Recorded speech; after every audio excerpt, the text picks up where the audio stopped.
Picture this. You're standing in the Colosseum surrounded by 50,000 roaring spectators. The air reeks of sweat and iron as a gate creaks open, but what emerges isn't a gladiator or a lion. It's something far worse, a twisted spectacle so cruel even hardened Romans looked away.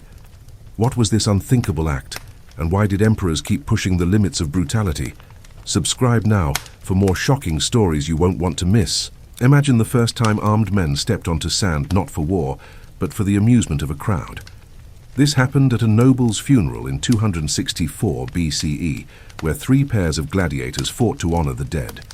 What started as a solemn ritual would become Rome's most potent political weapon.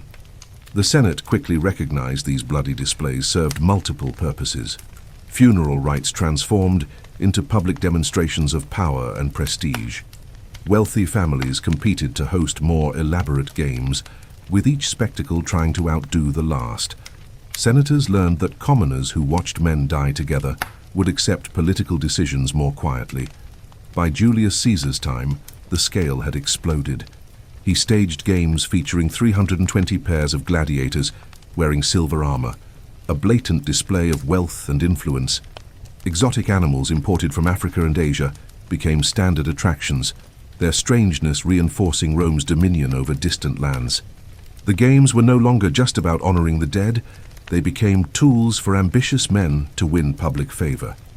When Vespasian ordered the Colosseum's construction decades later, it was a deliberate political statement.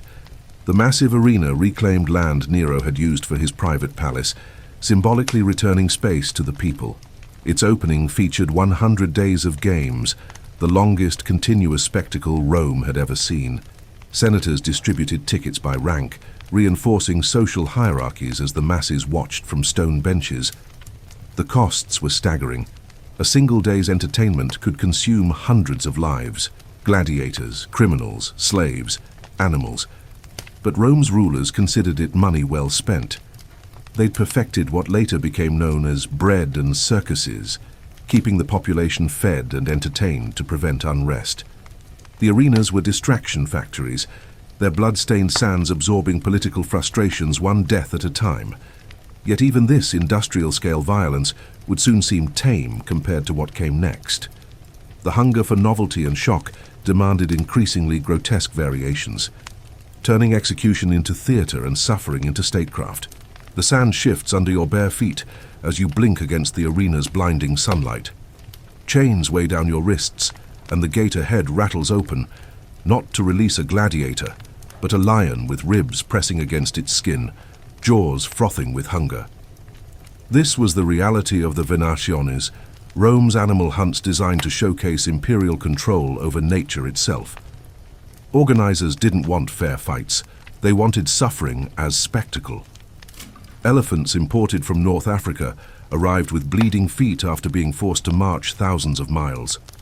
Polar bears hauled from Scandinavia pawed at their cages, disoriented by the Mediterranean heat. Handlers starved predators for days before releasing them, ensuring they'd attack anything that moved.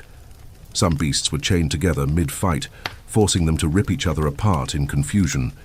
The condemned faced calculated cruelty. Prisoners entered the arena unarmed or with broken, rusted weapons. Some were given torches and told to fight bears doused in flammable pitch. Others confronted bulls whose horns had been set ablaze. The crowd cheered as men scrambled up wooden platforms, only to have the structures collapse under them. Emperors used these hunts to demonstrate their reach. Procuring exotic animals proved Rome could tame the edges of the known world. A single games might feature giraffes from Africa, tigers from Persia, and crocodiles hauled up the Nile. The rarer the creature, the more it impressed the crowd, and the more terrifying its violent death became. But the true horror lay in the engineering of despair. Some prisoners were dressed as mythical figures and given fake weapons before facing real beasts. Others entered a staged garden where harmless deer suddenly turned into starved lions released from hidden traps. The message was clear. Rome controlled not just lands and people, but the very laws of nature. The animal hunts weren't merely entertainment. They were a demonstration of absolute power, where every snapped bone and torn limb reinforced an unspoken rule. Resist the empire, and you'd become another screaming prop in its theater of domination. And yet even this mechanized violence would soon be overshadowed by spectacles requiring far more elaborate stages.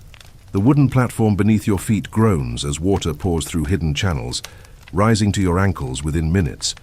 What was an arena floor becomes a lake, and what were criminals become sailors on repurposed warships. Julius Caesar staged the first recorded naumachia in 46 BCE, not in the Colosseum, but by digging an artificial basin near the Tiber River. His spectacle featured 2,000 combatants and 4,000 rowers, all prisoners of war reenacting a historic naval battle. The crowd didn't just watch a fight. They witnessed Rome rewriting history with living, drowning men. The engineering challenges were staggering. To flood the Colosseum, workers used Rome's aqueduct system, diverting water through a network of pipes and sluice gates. The basin required waterproof cement and a drainage system to reset the stage between shows. Ships weren't scaled-down models, but functional triremes with reinforced hulls for staged collisions. When the Emperor Claudius organized a naumachia on Lake Fucinus, he stationed barges with ballistae to fire actual bolts at enemy ships crewed by 19,000 condemned men. These spectacles incorporated special effects far beyond gladiator combat. Artificial islands were constructed for staged beach landings. Some ships had trapdoors to dump sailors when struck. Fire rafts sailed into formations, creating walls of flame. The water itself became a weapon. Fighters knew surrender meant execution, so they drowned clutching broken oars rather than face imperial wrath. The naumachia served multiple brutal purposes. They allowed emperors to showcase naval victories without risking real sailors. The reenactments often depicted Rome defeating foreign powers, reinforcing imperial dominance. And they solved a logistical problem, executing thousands simultaneously without clogging the arena schedule. But perhaps most disturbingly, these spectacles revealed how efficiently Rome could weaponize leisure. The same engineering genius that built aqueducts to supply drinking water could drown men for applause. The organizational skills that maintained an empire could coordinate mass drowning as entertainment. When the Colosseum's hypogeum flooded between acts, spectators likely heard the echoes of splashes from previous shows, a chilling reminder that even the arena's plumbing ran with blood. Yet for all their terrifying scale, the naumachia would soon seem almost dignified compared to the horrors that unfolded when Rome turned its myths into mortal punishments. The stage lights flicker as a man dressed as Hercules steps into the arena, his lion-skin cloak dragging through the sand. But this isn't theater, it's execution, disguised as mythology. As the crowd cheers, attendants chain a prisoner to a replica of Zeus's altar. Flames lick at the wood, and the hero pantomimes his labors while a real man burns alive. Rome didn't just borrow myths for entertainment, they weaponized them. The Orpheus Act became particularly vicious. A condemned prisoner, dressed in the bard's flowing robes and given a broken lyre, would charm animals with song. The moment he finished, handlers released starved bears that ignored the music and tore him apart. Theatricality heightened the cruelty. Stagehands lowered the victim's mangled body on a prop boat, symbolizing the journey to the underworld. Some reenactments required anatomical precision. In the Prometheus spectacle, surgeons removed portions of a crucified criminal's liver, while eagles made of bronze and wire pecked at the wound. The victim often survived for hours, as medics administered stimulants to prolong the performance. Meanwhile, actors playing Zeus lectured the crowd about divine punishment from elevated platforms. Nero's reign introduced surreal horrors. For his wedding to Sporus, a castrated man dressed as his deceased wife Poppaea, he staged a bizarre pageant where prisoners acted out goddesses' myths before execution. Some were sewn into animal skins and hunted by dogs like the myth of Actaeon. Others, playing Persephone, were mechanically lowered into trapdoors symbolizing Hades, only to be impaled on spikes below. The emperor watched from a golden balcony, tossing flower petals as they died. These spectacles served a deeper psychological function. By framing torture as mythology, Rome transformed executions into moral lessons. When a criminal playing Icarus plunged from a faulty mechanical crane into a pit of live bears, the crowd didn't just see a death, they witnessed justice for hubris. The stories everyone knew from childhood now carried the weight of state violence. Yet even this carefully crafted brutality had limits. As emperors grew more unhinged, the line between ritual and sadism blurred beyond recognition.